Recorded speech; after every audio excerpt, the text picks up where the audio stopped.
Hello साथीहरु, तपाईहरुलाई स्वागत छ आजको भिडियोमा। आजको भिडियो केको बारेमा रहेको छ भने तपाईले टाइटल थम्बनेलबाट थाहा पाइसक्नुभएको छ।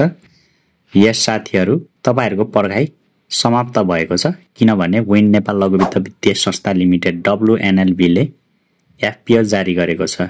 यसले पहिले नै IPO खुलाइसकेको र जनरल पब्लिकको लागि FPO खुलाएको छ। र यो FPO कसरी भर्ने म तपाईहरुलाई त्यो जानकारी दिन गइरहेको छु। त्यसको लागि तपाईहरुको मोबाइलमा मेरो शेयर एप्लिकेसन हुन आवश्यक हुन्छ। त्यो मेरो शेयर एप्लिकेसनलाई तपाईहरुले ओपन गर्नु होला र डिपोजिटरी पार्टिसिपेन्ट भनेको छ तपाईहरुले कुन बैंकबाट यो डिमाट अकाउन्ट खोल्नु भएको छ त्यो बैंककोलाई सिलेक्ट गर्नु होला। मैले पर्व क्यापिटल लिमिटेडबाट खोलेको छु। तपाईहरुले युजर नेम र पासवर्ड हाल्नु होला।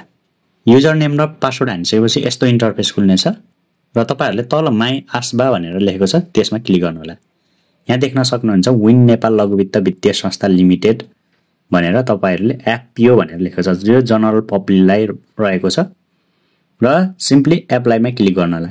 एप्लाईमा क्लिक गरिसकेपछि यहाँ तपाईहरुले केही डिटेलहरु रहेको छ जस्तै कम्पनीको नेम, त्यस्तै गरी शेयर ग्रुप रहेको छ, इस्यु म्यानेजर को रहेको छ, यसको ओपन डेट कहिले रहेको छ, यसको क्लोज डेट कहिले रहेको छ भनेर यसरी सम्पूर्ण डिटेलहरु देखेको छ। नम्बर शेयर 51292 जनालाई रहेको छ। एकदमै थोरै संख्यामा खुलाएको छ FPO र यो कम्पनी एकदमै राम्रो रहेको छ। तपाईहरुलाई यो मध्येमा तपाईहरुलाई शेयर पर्यो भने तपाईहरुलाई एकदमै फाइदा हुनेछ।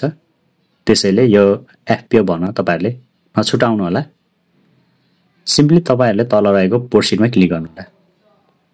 प्रोसिडमा क्लिक गरिसकेपछि यहाँ बैंकको डिटेल सम्पूर्ण डिटेलहरु तपाईहरुले देखाएको छ र एप्लाई किता भनेको छ। तपाईहरुले एप्लाई कितामा जस्तै मैले अहिले 10 सिलेक्ट गरे र यसको अमाउन्ट रहेको छ 1000 रुपैयाँ रहेको छ। त्यो तपाईको बैंकको थ्रुबाट काट्छ यदि तपाईहरुकोमा FPO पर्यो भने र CRN नम्बर हाल्नु पर्ने हुन्छ। र यहाँ देख्न सक्नुहुन्छ मैले CRN नम्बर पनि हालिसके र तलको चेक बक्सलाई क्लिक गर्नु होला र सिम्पली एप्लाईमा क्लिक गर्नु होला र ट्रान्ज्याक्सन पिन हाल्नु होला र सिम्पली एप्लाईमा क्लिक गर्दिनु होला।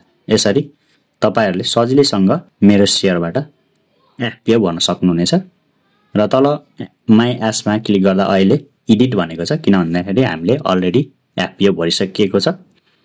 र आजको भिडियो यति नै थियो। तपाईहरुलाई कस्तो लाग्यो कमेन्ट सेक्सनमा कमेन्ट गरिदिनु होला। तपाईहरुको साथीलाई शेयर गर्नु होला, लाइक गर्नु होला र च्यानलमा नयाँ हुनुहुन्छ भने च्यानललाई सब्स्क्राइब गर्नु होला किनभने मैले यस्तै इन्फर्मेटिभ भिडियो च्यानलमा ल्याइराख्ने छु र नेक्स्ट भिडियोमा भेट्ने बाचाका साथ अहिलेलाई बाइ। Thanks for watching.